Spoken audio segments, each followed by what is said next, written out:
සුබ දවසක් මේ උදෑසනත් ඔබ වෙතට ඉතාමත් යහපත් පණිවිඩයක් එක්ක මම අවිල්ලා තිබෙනවා.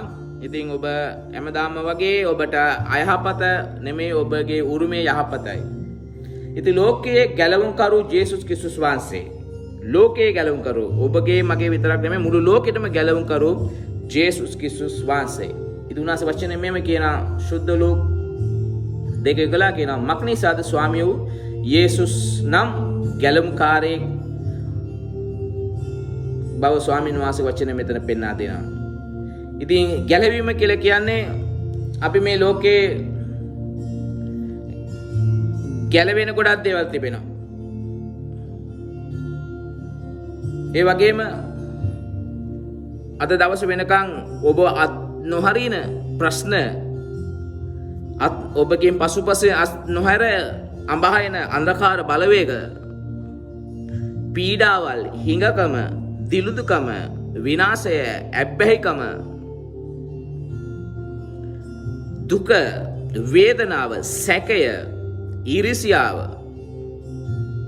කේන්තියාම මෙවැනි ඍණාත්මක බොහෝ දේවල් ඔබගේ පසුපසෙන් නැසා ඔබගේ ජීවිතය මත මුල් ඇදලා තිබෙන්නට පුළුවන්.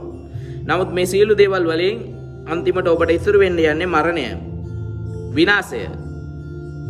නමුත් අද දවසේ ක්‍රිස්තුස් යේසුස් වහන්සේගේ ගැලවීම ඔබ මතත් ඔබගේ පවුල මතත් ස්වාමීන් වහන්සේ ගෙනල්ලා තිබෙනවා. ඉතින් අද දවසේ ඔබ වෙන කිසි දෙයක් කරන්න දෙයක් නැහැ. ඔබට අද දවසේ ඔබගේ හදවත ස්වාමීන් යේසුස් වහන්සේට බාර දෙන්න. එවිට ඔබ ඔය ජීවත් වෙන ජීවිතෙන් ඔබ එහාට ගිහලා ආශිර්වාදමත් ජීවිතයට ඔබ යොමු කරන්න යනවා. ඒ නිසා ඔබගේ පසුපසෙන් එන්නා වූ සියලු දේවල් අද දවසේ පහ වෙලා ආලෝකමත් ආශිර්වාදමත් පැහැදිලි රටාවත් එක්ක ජීවත් වීමට ඔබට උන්වහන්සේ උපකාර කරයි ජේසුස් වහන්සේගේ නාමයෙන්. ඉතින් මේ වෙලාවේ මම ඔබට යාඥා කරන්නම් ආදර දෙවි පියාණනේ ජේසුස් වහන්සේගේ නාමයෙන් මේ උදෑසන මේ යාඥාවට අහුම්කම් දෙන ඕනම කෙනෙක් ඕනම වාතාවරණය තුල ඕනම ප්‍රදේශයක ජීවත් වෙන්නට පුළුවන්. නමුත් අද දවසේ ඔබගේ ගැලවීම ඔවුන් මත ඔබ අස නිදාස් කරා.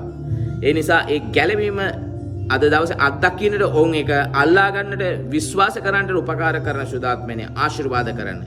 ඒ වගේම ඔවුන්ගේ පවුල් ඔවුන්ගේ ජීවිත සෑම දෙයක් සාර්ථක වෙන්නට අවශ්‍ය කරන වාතාවරණය තුළ ගැලවීම යොමු කරලා ආශිර්වාද කරන්න. අන්ධකාරය වලින් ඔවුන් මුදවාගෙන ආලෝකම ජීවිතයට යොමු කරන පිරිසම යාඥා කළා. ආශිර්වාද කරනවා ජේසුස් වහන්සේගෙන් බලවන්ත උතුම් නාමයෙන්. ඉතින් හොඳයි ඔබට ආශිර්වාදමත් දවසක්. යහපත පමණයි ඔබගේ උරුමය. මේක ඔබට ආශිර්වාදයක් කියලා තිබෙනවා නම් ඔබට පුළුවන් තව අයට මේක දීලා ෂෙයා කර ආශිර්වාදයක් වෙන්නට. ඉතින් ඔබට ජේසු පිටයි ඊට උදේත් මේ ආකාරයෙන්ම අපි මුණ ගැහෙමු.